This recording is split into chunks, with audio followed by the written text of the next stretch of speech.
Nandito tayo sa Apian Show.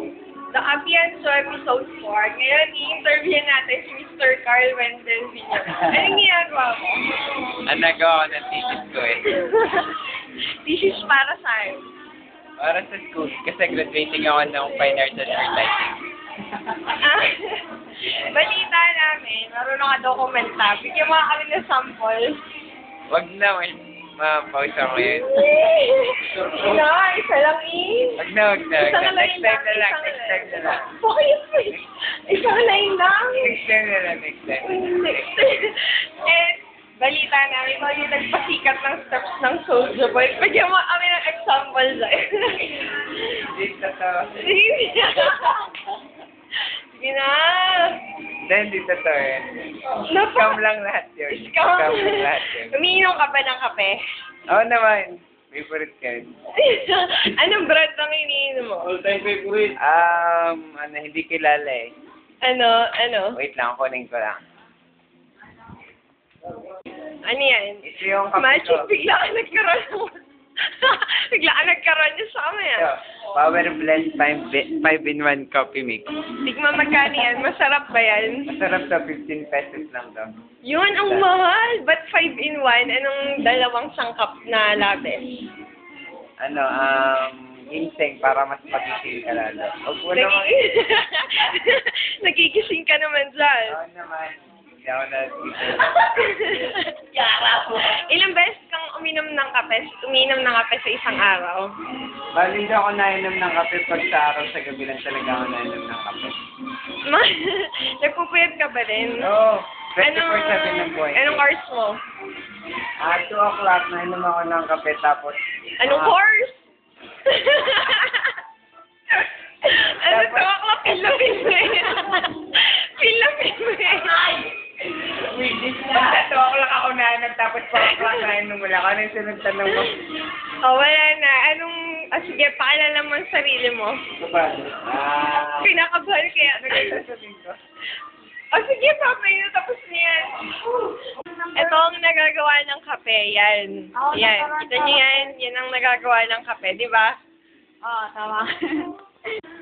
Kuya Pat. Yan. Ito si Mr. Patricio Salinas. Kuya Pat. Video. Ilang beses ka uminom ng kape sa isang araw? Bali content yan. Body content ko na yan. 70%? 80% ng balat ko ay kape. Grabe naman. Grabe naman yun. Anong brand ang favorite mong kape? Siyempre, Nescafe. Yun, nag-endorse. Anong lasa ang gusto mo? Masyadong matamis, mapait? Yung tama. Ano yung tama? Paano ang tama? Paano ang tama sa'yo? Ayun. Bali, mga 1/3 ng ng kape, then yung natitira, 2/3. Oh. Ayan na. Sukan. Tapos? Saan ka kalimitang nagkakape? Doon, sa likod. Sa likod, saan? Dun sa harap? Ba't gusto mong mag-isa pag nagkakape? Ito. Nakapag-isip ako pag may kape. Yun, nagpapagaling ng drawing kapag may kape, ano? Ano, Kuya Pat? Ano, Kuya Pat? It's so great. Kasi may kape. Si Mr. Ink Bear. Mr. JP Malabanan. Sino ka ba lang? The Walking Kape. Yun, so. Uy. Sa akin, hindi ako nagkakape eh. Milo iniinom ko eh. Bakit Milo? Hindi ba effective ang kape sa'yo? Hindi effective sa akin yun eh. Mapangit ang lasa, mapangit. Ba't mapangit? Pwede naman tamisan. Ang sarap ka ng kape. Nakaka-diabetes, mahirap na. Ba't sa Milo? Ganun din naman. Milo, hindi yan. Hindi nakaka-diabetes yan. Hindi ako nag-asukal sa Milo eh. Hindi naman ako papayag na hindi masarap ang kape. Masarap yun, no? Yan! Mahulog! Mr. Nomer Mayo, sino ka ba ng kape? Hindi. Ba't di ka uminom ng kape? Dahil hindi masarap ang kape. Masarap kaya ang kape. Ano iniinom mo? Gatas? Gatas? Bakit gatas? Apian session nga kasi gusto kong sumakal.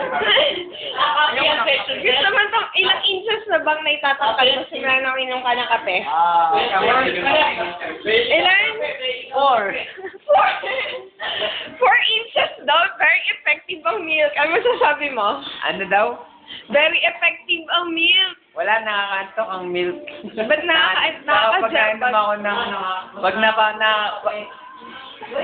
Pag nakakainom ako ng kape, nagtatay ako. O yan. Kape. Ng milk. Yan ang episode